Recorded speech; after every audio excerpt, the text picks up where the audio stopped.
Hello everyone and welcome back to our YouTube channel. In this video, I'm going to show you how to fix Baby Monitor app by Sleep Cycle not working. First, we'll start with something very simple yet powerful.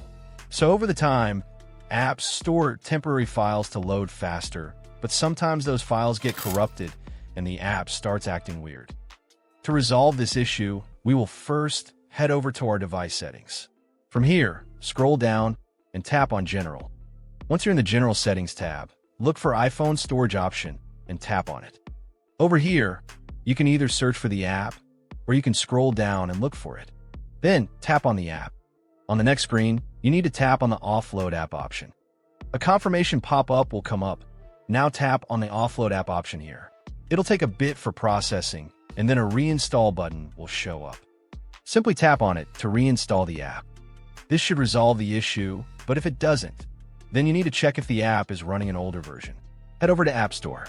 From here, double tap on this search icon in the bottom right corner, and then search for the app. Once the app comes up in the search result, and if you see this update button right next to the app, simply tap on it to make sure you're running the latest version of the app. However, if you continue to encounter this issue, then you will need to completely reinstall the app, which usually resolves the problem. Head over to this screen the way we did before. And over here, tap on the Delete App option here to uninstall the app from your device. A confirmation pop-up will come up. Now tap on the Delete option here.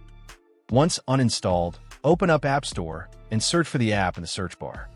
After the app comes up in the search result, simply click on this cloud icon to install it back onto your device. Hopefully, this resolves the issue. If it does, consider sending a super thanks to support our channel. And also don't forget to hit the subscribe button. We'll see you in the next video.